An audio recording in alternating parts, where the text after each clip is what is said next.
Hello, friends.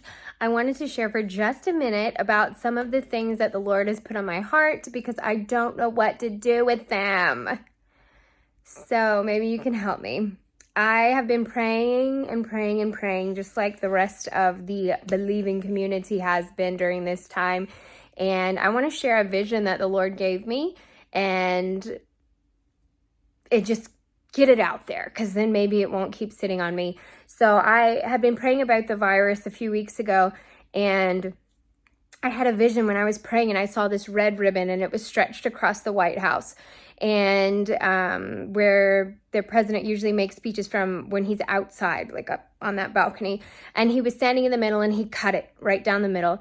And then after that, it transitioned, and I saw a lot of different city hall buildings kind of all over, and the same thing was happening in front of City Hall with different government leaders.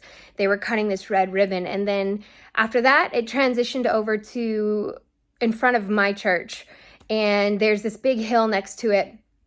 And we were all standing in front of the hill. And we had the red ribbon stretched out in front of that. And then the same thing happened. We cut it.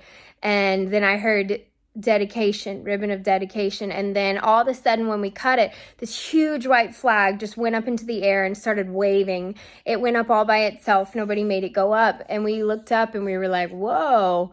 And then I looked back down, and everybody that was on the ground around me had white flags in their hands, and they were just waving it like this. And then I looked back up one time, and the white flag that was pure white before now had the seal of Ohio like superimposed on it.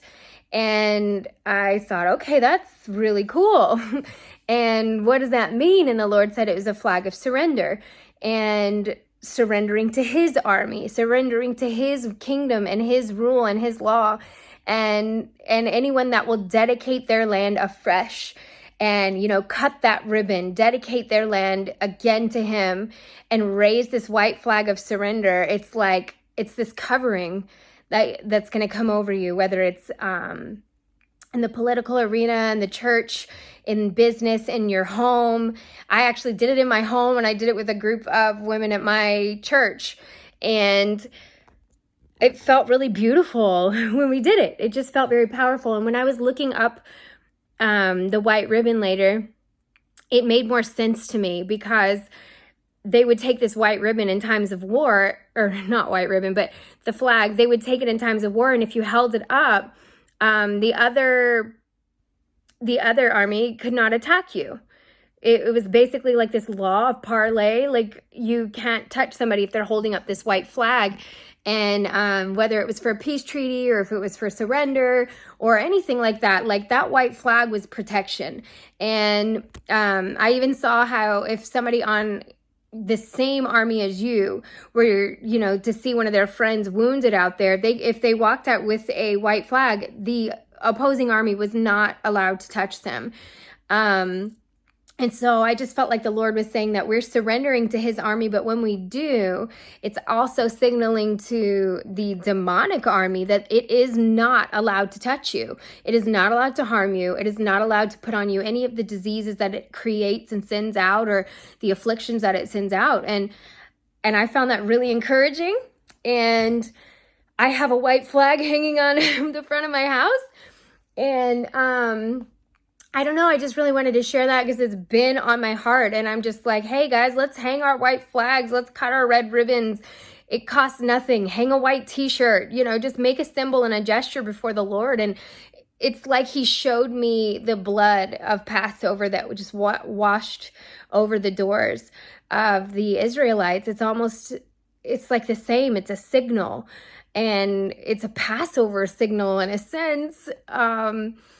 And it has just been on my mind over and over and over and over again, like, let's raise this white flag. And I thought that it was symbolic, but it's not leaving me alone. So I wanted to put it out there and see what everybody thought. I know it's different. And yeah, the other thing that I saw was when governments did this, there was this sphere that looked like a globe, and it came and sat over top of the area, like the city area that did this and represented the Lord.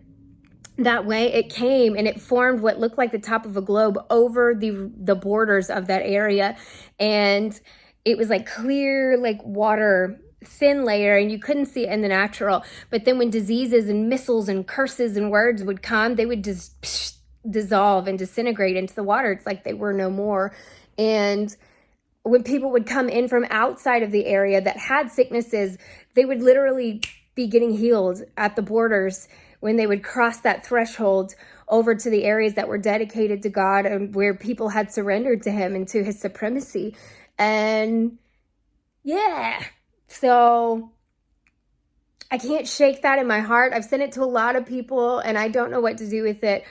I did do my own home and my church, and the church one was small, a small group of intercessors that we meet together. And so yeah, that's it. I just wanted to share that because it's really sitting on me, and I feel like the Lord is saying, if you'll just wave this flag before me, it's just a symbol, and just wave it before me and watch what I do. So I wanted to share. I love you guys. Tell me what you think. Only if it's nice. If it's not nice, you can email it to me, probably, because I'm tender in the heart parts. Okay, love you. Mwah.